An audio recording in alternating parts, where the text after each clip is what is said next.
Welcome, you curious minds, to another deep dive. Today, we're plunging into a truly fascinating and, well, initially quite perplexing piece of ancient text. Mm, We're going to unpack a commandment that, honestly, at first glance, seems strangely out of place among these grand, solemn laws. it really does. Yet it holds a surprising key, maybe, to understanding ancient thought and how early societies really prioritize their survival. Indeed. And our journey into this, let's call it enigmatic rule, is guided by Sir James George Frazer's incredible work, Folklore in the Old Testament. Right. We're specifically drawing our insights today from Part 4, Chapter 2. Our mission really is to excavate the deeper layers of meaning behind what seems like a simple prohibition Okay. and reveal its profound connection to a whole wider world of primal beliefs and the very foundations of early law. Okay, let's set the scene then. Many modern readers, and you might be one of them, are understandably startled to find this precept, thou shalt not seethe a kid in its mother's milk. Just sort of nestled among what we think of as the Ten Commandments. It just feels, well, odd, doesn't it? A bit like finding a recipe instruction tucked into these profound moral declarations. It absolutely does feel odd. But here's where Frazer, much like a brilliant intellectual detective, really takes this baffling clue and runs with it. Okay. You see eminent critics, I mean, going back to minds like Goethe, and then the towering figure of Wellhausen, whose work, fundamentally reshaped how we understand biblical texts. Right, massive influence. Huge. Mm. They, through careful study of Exodus chapter 34, pointed out that this very injunction was likely one of the original Ten Commandments. Really? One of the original? Yes. This chapter, Exodus 34, it presents what is professedly a, let's say, second edition of the Decalogue, revealed to Moses after he famously broke the first stone tablets. Wow. So this isn't just some random add-on later. It might actually be part of an older version of these fundamental laws. That's quite something. It is. What does this second edition look like compared to the one we usually think of, from Exodus 20 or Deuteronomy 5? Well, that's the fascinating part. This earlier list of commandments in Exodus 34, it only agrees in part with the version we're all much more familiar with. Okay. And remarkably, this second version, the one that has the kid precept in it, is actually less precise, sort of less defined in its language. Mm. And what's truly compelling, what gives it weight, is that there's a duplicate version found in the ancient Book of the Covenant, Ah, yes. which modern critics widely recognize as the oldest legal code in the Pentateuch, the first 5 books of the Hebrew Bible. So that reinforces its age. Exactly. It provides a fresh guarantee of this version's genuine antiquity. Right. And you see scholars like K. Bood and R.H. Kennett, in their reconstructions of this really early Decalogue, they consistently include this seemingly odd rule about the kid. Can you give us a feel for what else was on that early list? Like Bood's reconstruction? What did it prioritize? Certainly. Bood's list paints a really vivid picture. And you'll notice straight away it's almost entirely focused on proper worship and ritual purity. Right. You have commands about worshiping no other god, avoiding molten idols, rules for firstborn offerings, Sabbath observance, various religious feasts like unleavened bread, Feast of Weeks, ingathering. All ritual. All ritual. It even gets into specific sacrificial rules like not offering sacrificial blood with leavened bread or not letting the fat of the feast remain overnight. And then, bam, right there in the mix, thou shalt not seethe the kid in its mother's milk. Uh-huh. Kennett's list is very similar, just slight variations. So that's the really striking difference then. Whichever reconstruction you look at, this earlier Decalogue is almost entirely ritualistic. It's defining the proper relationship between humans and God with, well, meticulous precision. But when it comes to relationships between people don't murder, don't steal, Nothing. not a word. That's not just a historical footnote. That fundamentally shifts how we might perceive what early laws were for. It really does. So the obvious question then becomes, which version is older? Right. And Frazer argues very strongly that the ritual version predates the moral one. His logic is pretty compelling, actually. How so? Well, think about it. It would be highly uncharacteristic, kind of backwards, for core moral precepts, things we consider universally vital, to be deliberately struck out of a code and replaced by, well, mere ritual points. It seems unlikely. Very.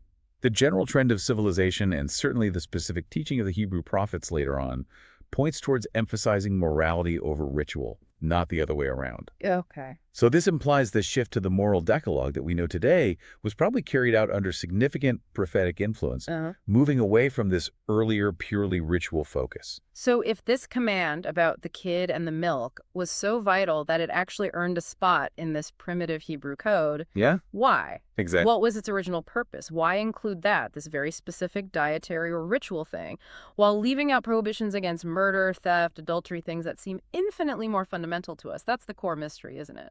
That is the central enigma, and it's been a great stumbling block for biblical critics for a long time. I bet. Some interpretations, both ancient and modern, have tried to suggest it's, a precept of refined humanity, a kind of early call for empathy towards the mother goat. Like an early animal welfare rule. Sort of, yeah. Yeah. But as you pointed out earlier, that really clashes with the whole tenor of the primitive Decalogue itself. Right. A legislator who seems to be ignoring basic human well-being and social cohesion isn't very likely to suddenly be deeply concerned with the maternal feelings of a goat. It feels anachronistic. It does. It's a sentiment that feels, well, too advanced, too modern for such an early legal framework. Okay, so if it wasn't about animal welfare as we'd frame it today, what was the real motive? This is where Frazer's detective work really gets going. Precisely. A far more plausible theory, and one accepted by eminent scholars like Maimonides centuries ago and later W. Robertson Smith, is that the prohibition was actually directed against some kind of magical or perhaps idolatrous rite. Ah, okay. Magic. Now, direct positive evidence, like finding an archaeological site proving it, is elusive, but there's an anonymous medieval Karaite writer. The Karaites, right, the Jewish sect known for sticking strictly to scripture. Exactly. They offered interpretations based directly on the text, often bypassing later rabbinic tradition. Yeah. And this writer gives us a really tantalizing clue. What did they say? He states that, quote, there was a custom among the ancient heathen who, when they had gathered all the crops, used to boil a kid in its mother's milk. Okay. And then, as a magical rite, sprinkle the milk on trees, fields, gardens, and orchards, believing that in this way they would render them more fruitful the following year. Wow. A fertility ritual using boiled milk and a kid. That's fascinating, even if it is, as you say, unsupported by direct evidence. It is unsupported. We have to stress that. But it points towards a root in superstition, in magical practice. Right. So Frazer posits, okay, if a superstition lies at the root of this, then maybe looking at analogous prohibitions, similar rules found among modern pastoral tribes, could shed some light. Comparative anthropology. Exactly. Especially looking at people today, or in recent history, who depend really heavily on their flocks and herds for survival. Their beliefs might echo the original meaning. Okay, let's dive into that, because there are some truly surprising facts here. Among many pastoral tribes in Africa, for instance, there's this deeply rooted aversion to boiling their cattle's milk. Just boiling milk, period. Why? They believe a cow whose milk has been boiled will just stop producing milk, or worse, the animal might even die. And this aversion, you see, Frazer argues it's founded squarely on the principle of sympathetic magic. Okay, explain that. It's the idea that things that were once connected, or look alike, or symbolically linked, can continue to influence each other even when they're physically separated. Like a voodoo doll, kind of. In a way, yes, that's a classic example. So here, even after the milk is drawn from the cow, it's believed to remain in this vital, sympathetic connection with the animal. Ah, I see. So boiling the milk is, in their minds, like magically boiling it inside the cow's udders. And that, logically to them, dries up the fluid at its very source. That's a powerful and kind of intuitive connection in a magical sense. Can you give us an example of this belief in action? Absolutely. For instance, the Mohammedan natives of Sierra Leone, they just won't boil milk. They fear it makes their cows go dry. Simple cause and effect for them. Yes. Or look at the Moors of Morocco.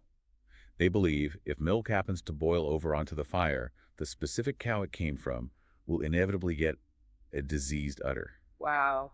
And this fear is even stronger with bee stings. The really rich first milk a cow gives after calving. If that falls into the fire, they believe the cow or maybe even the calf could die. So the connection is incredibly potent. Very. And this isn't just isolated to one or two groups. Explorers like Speke and Grant, back in the 19th century, they wrote about how difficult it was to buy milk in places like Ukuni, or from the Wahuma people, because boiling it was seen as literally performing an incantation or bewitchment against the cattle. The Maasai people of East Africa, famously pastoral, consider boiling milk a heinous offense. They genuinely believe their cattle would just stop giving milk. Yeah, it wasn't just Africa. No. Remarkably, you find echoes even in Europe. Among Estonian peasants or Bulgarian peasants, Frazer notes a similar deep-seated fear that milk boiling over into the fire directly harms the cow it came from. Okay, so bring this back. How does Frazer connect this widespread fear of boiling milk to the Hebrew commandment? He suggests that the commandment, "Thou shalt not seethe the kid in its mother's milk," very likely derived from this exact same pervasive fear of sympathetically injuring the animal that produced the milk. Okay. And the specific detail of in its mother's milk that strengthens the perceived sympathetic bond significantly. How so? Because now the she-goat is linked to that boiling pot by a double bond of sympathy. You have the kid, which came from her, and the milk, which also came from her, both together in the pot. Right. Double jeopardy, magically speaking. Precisely. The perceived injury to the mother goat, and therefore her future milk supply, would seem doubly certain, doubly potent. Okay, that makes a certain kind of magical sense, but still begs the question, why mention the kid at all? If the core concern is just about not boiling the mother's milk because it harms her, why not just say, "Thou shalt not boil goat's milk"? That's a crucial point, and Frazer looks for clues again in ethnography. The Baganda people in East Africa offer a really interesting perspective here. What's that? They apparently consider flesh boiled in milk to be a great delicacy, something really tasty. Okay. But it's something indulged in only by, quote, unprincipled persons. It's seen as taboo. Why? Because that specific practice, mixing the flesh and the milk in the pot, was seen as inflicting potentially fatal blows on the community's staple food supply. Fatal blows to the milk supply itself. Yes, to the very milk that sustains them. So Frazer posits that maybe, in the eyes of a primitive pastoral people, boiling milk with its own offspring compounded the magical dangers so much that it seemed like a truly black crime. More serious than other crimes? Potentially, yes. Yeah. Maybe even blacker than robbery or murder in some contexts. Wait, how could that be? Boiling milk worse than murder? Think about it from their perspective, their worldview. Robbery and murder, terrible as they are, they harm individuals within the tribe. But boiling milk in this specific, dangerous way, that was perceived perhaps like poisoning the wells. An attack on the whole community's survival. Exactly. It threatens the very existence of the entire tribe by magically cutting off its principal source of nourishment, the milk from the herd. That's a profound shift in perspective. Suddenly, the survival of the herd isn't just important, it's paramount. It is the survival of the community. Precisely. And that could explain then why prohibitions like "thou shalt not steal" or "thou shalt do no murder" might actually be missing from that original ritualistic Decalogue. Yes. That early code was laser-focused on these vital practices perceived as essential for collective survival, primarily through maintaining the health and productivity of the herd via ritual and magic. The communal well-being, tied directly to the herd, took precedence over individual transgressions in those earliest laws. That seems to be the implication Frazer draws. The focus was different. Okay, so this core idea, this sympathetic bond between an animal and its milk, it apparently explains even more fascinating rules and taboos observed by pastoral peoples, right? Far beyond just the boiling issue. Oh, absolutely. It's like a key that unlocks a whole series of related practices. Consider just the treatment of milk vessels. Okay. The Damaras and the Haro people, for instance, they strictly forbid cleansing their milk vessels with water. Why not water? Seems logical to us. Because they fear the water would somehow sympathetically make their cows stop giving milk. It's seen as harmful. So what do they use? Instead, the Maasai use things like wood ashes or even cow urine. Because they believe water, being an alien substance from outside the pastoral system, would injure the cow through the vessel. Wow. And there are other examples. Yes, the Bahima people apparently abstain from washing themselves with water. They use butter instead. Yes, because water on a man's body is, quote, said to injure his cattle and also his family. It highlights this incredibly strong perceived sympathetic bond between a man, his family, and his entire herd. It extends beyond the milk to the owner, too. And what about the materials the vessels are made from? Does that matter? It absolutely matters to many groups. The Bahima, the Banyoro, the Baganda, the Nandi, the Akikuyu, all these groups traditionally forbid using metal vessels for milk. No metal. Why? They insist on using only wooden bowls or gourds or perhaps earthen pots. They believe metal, again maybe as a newer alien material, would be somehow injurious to the cattle through contact with the milk. It speaks to this deep, almost superstitious distrust of anything outside the traditional system. A kind of technological conservatism rooted in magic. You could put it that way, yes. Which then logically brings us to another really important question. What about who is allowed to drink the milk or even go near the cattle? Ah, yes. Are there restrictions there, too? Very strict ones in many societies. For example, many tribes, like the Zulu and the Nandi, traditionally forbid women who are menstruating from drinking milk, Okay. or even from approaching the cattle, or sometimes even touching the milk vessels. What's the reasoning behind that? The underlying motive seems to be this deep-seated fear that through sympathetic magic, the women in that state would exert a baneful influence, a harmful effect on the cows, Oh. making them sterile maybe, or even causing their death, perhaps by magically tainting the milk with blood, even though there's no physical contact. So it's about perceived ritual impurity having a direct physical sympathetic effect on the herd's health. Exactly. Now, there are often exceptions, maybe for old cows where milk loss isn't so critical or during specific ceremonies, but the general principle holds. And does this apply to other conditions? Yes, the same kind of fear often extends to wounded men, their blood perhaps being seen as dangerous, or women in childbed, or immediately after childbirth. Even nursing mothers in some cultures face restrictions. It seems women's bodily functions are particularly suspect. That appears to be the case. Frazer suggests that the general exclusion of women from the tasks of milking or herding among many African tribes, like the Kafirs or even the Todas in southern India, most likely stems from this same deep-seated dread, a fear that the perceived natural functions of woman could be magically harmful to the herd's vitality. And even death itself. Does that affect the milk supply too? Apparently so. Many tribes forbid mourners from drinking milk for a period after a death in the community. Why? They fear that the pollution and infection of death could, through that same sympathetic connection, somehow travel through the mourner to the milk and then to the cows, killing them. So death is contagious to the herd via the milk. Magically, yes. In a Zulu village, for instance, it's reported that no milk is drunk by anyone on the day someone dies. The Toda people go even further. Widows and widowers are forbidden from consuming milk for months after their spouse's death. This web of sympathetic beliefs is incredibly extensive, and it dictates dietary rules too, you mentioned. Yes, absolutely. While boiling fresh milk is generally a huge taboo, converting milk into other forms like curds or butter is often treated less scrupulously. Why the difference? The thinking seems to be that the process itself, coagulation, churning somehow snaps, or at all events weakens, the link which binds the milk to the cow. Ah, it breaks the sympathetic connection. Or at least weakens it enough to make it safe for general consumption without magically injuring the cattle. And this might explain why many African tribes actually prefer curdled or sour milk for adults. Really? They prefer sour milk. Often, yes, reserving the fresh milk primarily for children, or perhaps the very old classes of people seen as less likely to endanger the precious fluid through things like sexual commerce or other perceived adult pollutions. That's a fascinating rationale for a dietary preference. It's not about taste or digestion, but about protecting the herd. Exactly. And this brings us to another really striking analogy, one that, as you said, feels very close to home for many people today. The strict rules separating meat and milk. The kosher laws, for instance. Precisely. But look at the pastoral tribes Frazer studied. The Maasai, the Washamba, the Bahima, the Banyoro, the Nandi. Many of them have incredibly stringent rules against consuming meat and milk together, How strict. often requiring long intervals, hours, between eating meat and then drinking milk, or vice versa. Some even used emetics to physically prevent the two from mixing in the stomach. And why did they do this? Was it for their own health? No. And this is the crucial point Frazer makes. They did it explicitly for the sake of the cattle. For the cattle's health.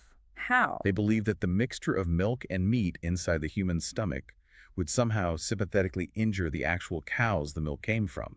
It could harm their udders, cause sickness in the animals, or make their milk supply diminish. The connection is purely magical through the person who consumed both. Yes. And Frazer suggests that this custom connects directly to modern Jewish dietary laws, kashrut, which famously forbid the mixing of meat and milk and require separate utensils, pots, everything. So he's suggesting the origins lie here. He's suggesting that these complex rabbinical laws, with all their fine distinctions, might be part of a common inheritance, tracing back to a time when their ancestors were nomadic herdsmen, living within this same cattle-centric, magically infused worldview. That's a powerful connection. And it doesn't stop at meat, does it? What about other foods? No, it doesn't. Many of these same pastoral tribes also abstain from mixing milk and vegetables. Milk and vegetables. Yes, the Bahima, Banyoro, Baganda, Maasai, they often have rules against it, again, fearing harm to the herd through sympathetic magic. Some specialist herdsmen, in fact, were traditionally forbidden from eating any vegetable food at all. Wow, just milk, meat, maybe blood? Primarily, yes. An extraordinary level of dietary restriction, all driven by this solicitude for their livestock. And this intense focus on cattle, it even affects their view of farming. It seems so. Agriculture is sometimes viewed with suspicion, even seen as positively injurious to the well-being of the cattle, perhaps by competing for land or just being conceptually alien. Then what about eating wild animals? That too. It often leads to strong aversions to eating certain wild animals or game. Again, the fear is the contamination of the sacred milk supply if wild flesh mixes with it inside the eater's stomach. So they stick to domestic animals. Often, or they might make exceptions based on resemblance. The Maasai, for instance, were said to primarily eat only those wild animals that they perceived as somehow resembling their domestic cattle, like the eland or the buffalo. Which brings us back to another biblical connection. Exactly. Frazer offers this as a compelling, though he admits conjectural explanation for the ancient Hebrew distinction between clean and unclean animals. You mean the dietary laws in Leviticus and Deuteronomy? Yes. Perhaps, he suggests, those categories originated in the rudimentary zoology of a pastoral people, who classified animals based largely on their resemblance or lack thereof to their precious domestic cattle. Animals that didn't fit the cow model were potentially magically dangerous to consume alongside milk. That's a remarkable insight into how such fundamental religious concepts might have first developed from very practical pastoral concerns.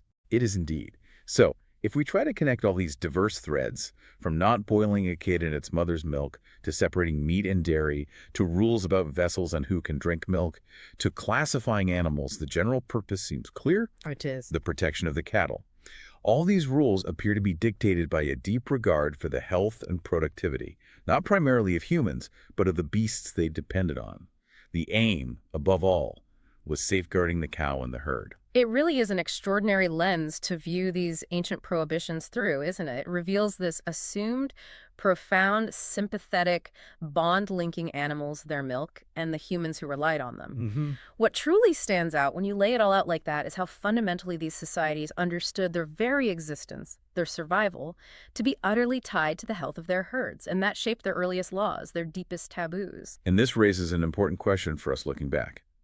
Frazer argues quite strongly that these prohibitions at their absolute core were originally magical precautions, practical steps, in their view, for animal protection. Not primarily religious acts. Not initially, though he acknowledges they could later merge with and evolve into religious interpretations and laws. The lines were blurry. So the insight here is maybe recognizing that for our distant ancestors, what we often label magic wasn't just superstition in the way we dismiss it today. Right. It was more like a deeply logical, if fundamentally different, system of understanding cause and effect, an applied science for survival, maybe, born from acute observation of their world and this assumed interconnectedness. Well put. The distinction we make so clearly between magic and religion was often profoundly blurred, perhaps even non-existent in primitive thought. And these seemingly simple, sometimes bizarre-sounding rules, like not boiling a kid in its mother's milk, they offer this incredibly profound insight into the very foundations of ancient belief systems, suggesting that some of the laws we hold as most sacred might have originated not in lofty theology, but in a very primal, practical fear of harming the absolute source of life itself, the herd. We've certainly taken a deep dive today into the fascinating and sometimes unsettling world revealed by Frazer's scholarship on this topic. Definitely food for thought. It makes you consider, doesn't it, how our modern understanding of things like purity, health, contagion, how does it compare to the ancient world's complex, interconnected worldview? How much of what we deem rational today might, from a future perspective, centuries from now, look like its own form of, well, sympathetic magic? A challenging thought to end on. There's always more to learn, always deeper layers to uncover. Always. Until next time, keep digging, keep questioning, and stay well informed.